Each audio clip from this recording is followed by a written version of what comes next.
सुप्रभात प्यारे बच्चों।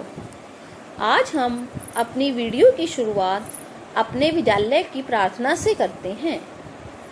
अपने विद्यालय में हम सबसे पहले भगवान का गुणगान करते हैं। उसी प्रकार आज हम सब मिलकर अपने स्कूल का प्रार्थना गीत गाएंगे। आप सब बच्चे अपने दोनों हाथ जोड़ लीजिए और अपनी आंखें बंद कर लीजिए।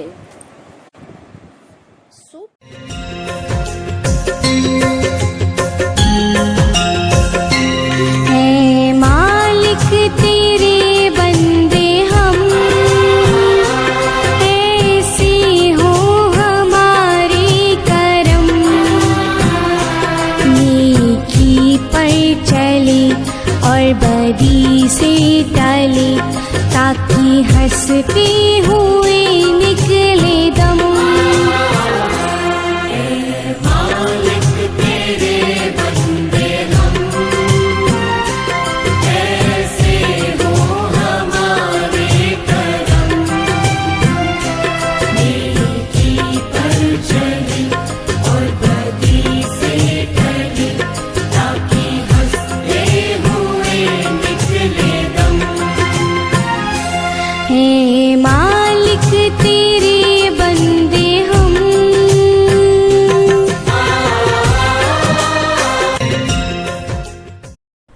पाठ 2 बिल्कुल मुफ्त चित्र कथा। एक थे भीखू भाई जो हद से ज्यादा ही कंजूस थे। एक दिन उनका नारियल पानी पीने का मन हुआ। वे सोचने लगे, ओहो, घर में नारियल तो है नहीं, अब नारियल लेने के लिए बाजार जाना पड़ेगा। सबसे बड़ी बात, पैसे भी खर्च होंगे। क्या करूं?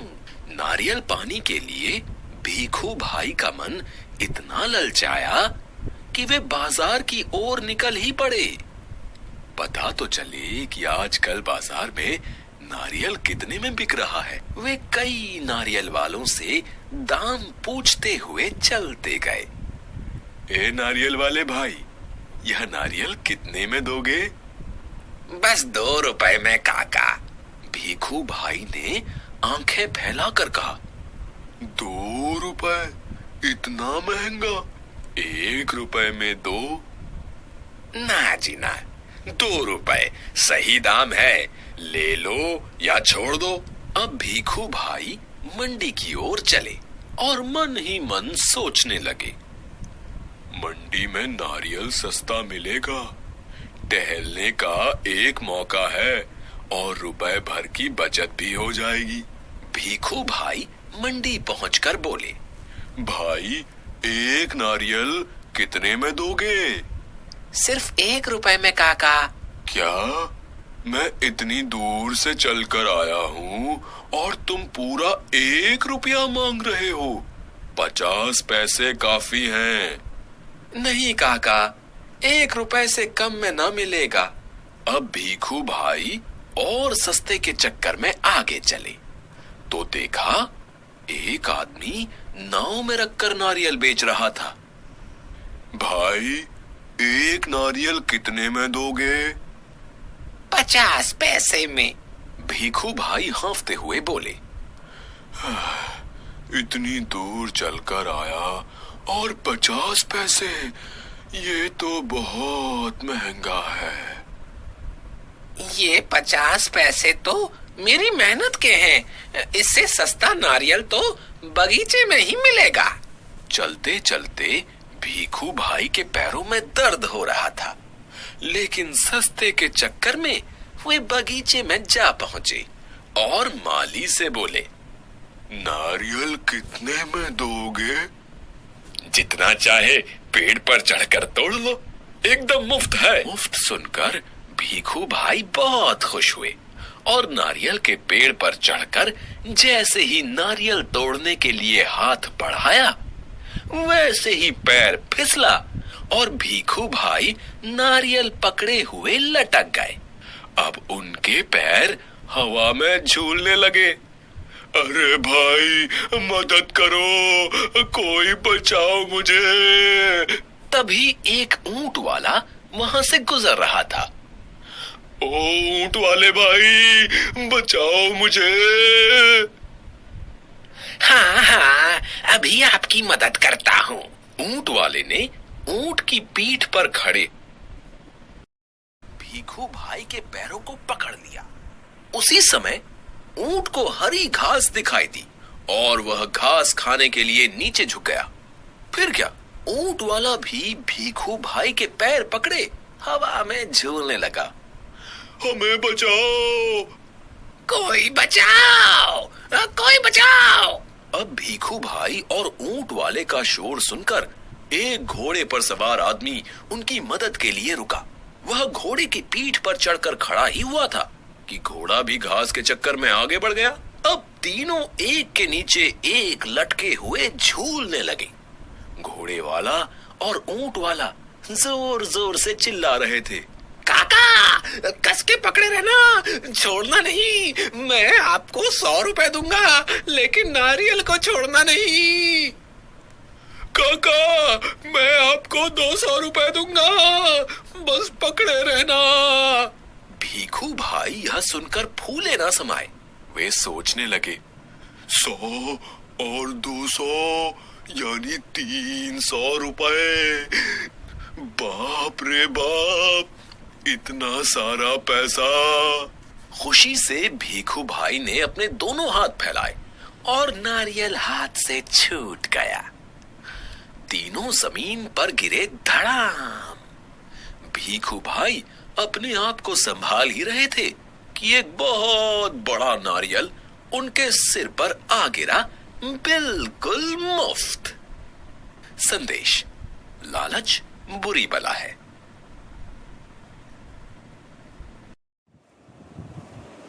आइए अब हम अपनी पढ़ाई शुरू करते हैं। आज मैं आपको नव भारती पुस्तक के लेसन 2 का रिवीजन वर्क करवाऊंगी। लेसन 2 का नाम है बिल्कुल मुफ्त। यह भीखू भाई नाम के एक व्यक्ति की कहानी है जो बहुत कंजूस थे और इसी कारण वे मुसीबत में फंस जाते हैं। अब आप इस लेसन का एनिमेशन देखिए, उसके बाद मैं अभ्यास कार्य करवाऊंगी। अब हम इस लेसन का अभ्यास कार्य करते हैं। सबसे पहले किसने किससे कहा। मैं आपसे कुछ वाक्य पूछती हूँ, आपने पाठ के अनुसार मुझे बताना है ये बात किसने किससे कही थी। पहली लाइन सुनिए, ना जी ना, 2 रुपए सही दाम है। बताओ ये किसने कहा था। यस, नारियल वाले ने भीखू भाई को कहा। दूसरा वाक्य सुनिए, जितना चाहे पेड़ पर चढ़कर तोड़ लो। कहानी के अनुसार बताओ ये बात किसने कही थी। जब वो बगीचे में नारियल लेने गए थे तो माली ने भीखू भाई को कहा। इसका उत्तर होगा माली ने भीखू भाई को कहा। तीसरा वाक्य सुनिए, ओ ऊंट वाले भाई बचाओ मुझे। जब भीखू भाई पेड़ पर लटक गए थे तो वो मदद के लिए पुकार रहे थे, तो ये बात भीखू भाई ने ऊंट वाले को कही। इसका उत्तर होगा भीखू भाई ने ऊंट वाले को कहा। चौथा वाक्य सुनिए, मैं आपको 200 रुपए दूंगा, बस पकड़े रहना। घोड़े वाले ने भीखू भाई को कहा। ये बात समझ आ गई ना आपको किसने कही थी। घोड़े वाले ने भीखू भाई को यह बात कही थी। अब आपने कुछ पंक्तियां दी हुई हैं, उन्हें पूरा करना है। खाली स्थान भरिए। सबसे पहला वाक्य सुनिए, भीखू भाई हद से ज्यादा डैश थे। बताओ वो कैसे थे। क्या होगा इसका आंसर। यस, कंजूस। भीखू भाई हद से ज्यादा कंजूस थे। दूसरा वाक्य सुनिए, डैश में नारियल सस्ता मिलेगा। बताओ मंडी। इसका उत्तर क्या होगा। मंडी में नारियल सस्ता मिलेगा। चलते चलते भीखू भाई के डैश में दर्द हो रहा था। बताओ क्योंकि उन्हें बहुत ज़्यादा चलना पड़ा था, तो ज़्यादा चलने से क्या हुआ था, उनके पैरों में दर्द हो रहा था। तो इसका आंसर होगा पैरों। एक अगला वाक्य सुनिए, एक बहुत बड़ा नारियल उनके डैश पर आ गिरा। बताओ लास्ट में क्या हुआ था, उनके सिर पर क्या चीज आकर गिरी थी, एक बहुत बड़ा नारियल। तो इसका आंसर होगा नारियल। अगला वाक्य सुनिए, डैश बुरी बला है। देखिए आपने इस कहानी से क्या सीखा था, ये कहानी का संदेश है। तो क्या आंसर आएगा इसमें, लालच। लालच बुरी बला है। अब मैं आपसे एक प्रश्न पूछती हूँ, आप मुझे उसका सोचकर उत्तर बताना। यदि भीखू भाई का मन अमरूद खाने का करता तो क्या होता, बताइए। देखो क्योंकि उनका मन नारियल पानी पीने को कर रहा था और वो एक मुसीबत में फंस गए थे। तो बताइए अगर वे अमरूद खाना होता तो क्या होता इस कहानी में। चलो मैं आपको बताती हूँ और आप भी मुझे इसका कोई और उत्तर सोचकर बताना। अगर उनका मन अमरूद खाने को करता तो वो अमरूद के पेड़ से तो आसानी से अमरूद तोड़ सकते थे, क्योंकि नारियल का पेड़ बहुत ऊंचाई पर था और उन्हें वहां से नारियल तोड़ने में बहुत परेशानी हो रही थी। अगर उन्होंने पेड़ से अमरूद तोड़ने होते तो वो आसानी से अमरूद तोड़कर खा सकते थे। अब आगे देखिए, सही या गलत बताओ। ये देखिए कुछ वाक्य लिखे हैं, आप मुझे बताना कि ये बात सही है या गलत है। सबसे पहले देखिए, एक दिन भीखू भाई का शरबत पीने का मन हुआ। बताओ क्या होगा इसका आंसर, गलत, क्योंकि यह बात गलत है। उनका मन तो नारियल पानी पीने का था। तो पहले लाइन के आगे हम क्रॉस लगाएंगे। दूसरी, उन्होंने मंडी में से नारियल खरीदा। बताओ क्या उन्होंने वहां से नारियल खरीदा था, नहीं। तो इसके आगे भी हम क्रॉस लगाएंगे। थर्ड, भीखू भाई नारियल तोड़ने के लिए पेड़ पर चढ़ गए। हाँ ये वाक्य सही है, तो हम इसके आगे टिक लगाएंगे। तीनों ही जमीन पर गिर गए। यस ठीक, क्योंकि जब ऊंट वाला और घोड़े वाला उनकी मदद के लिए आए थे तो वो भी भीखू भाई के साथ तीनों ही जमीन पर गिर गए थे।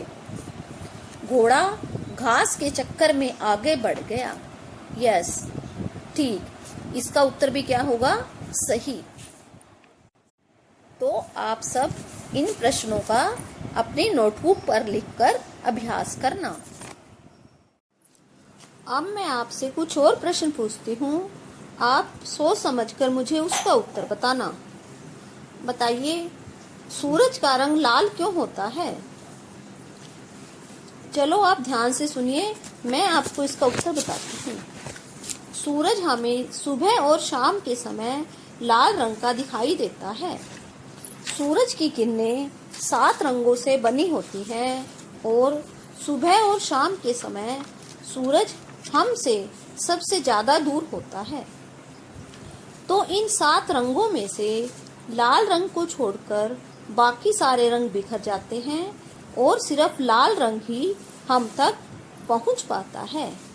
इसलिए सुबह और शाम के समय सूरज हमें लाल रंग का दिखाई देता है। अब मुझे एक और प्रश्न का उत्तर बताओ। सुबह और शाम के समय में आपको क्या क्या अंतर दिखाई देता है? देखो बच्चों, सुबह के समय सूरज निकलता है और चारों तरफ उजाला फैल जाता है और लोग नई ताजगी और जोश के साथ अपने अपने कामों के लिए तैयार हो जाते हैं।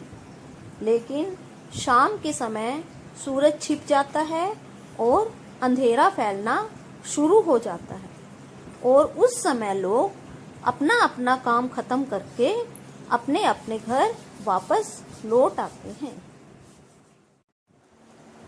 अब मैं आपको कुछ स्वरों को लिखने का ढंग सिखाती हूँ, आप इसे ध्यान से देखना।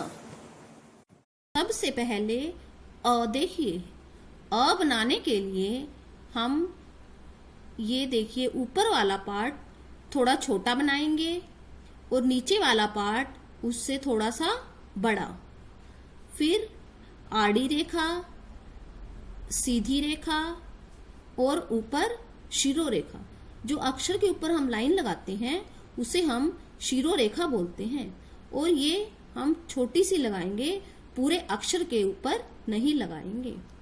अब ई बनाने के लिए छोटी सी लाइन, उसको फिर हम थोड़ा आगे तक करेंगे और जहां से हमने लाइन शुरू की थी इसको वहीं तक लेके जाएंगे।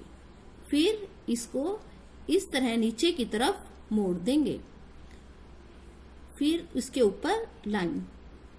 अब ए बनाने के लिए सीधी लाइन, फिर टेढ़ी लाइन, उसको ऐसे।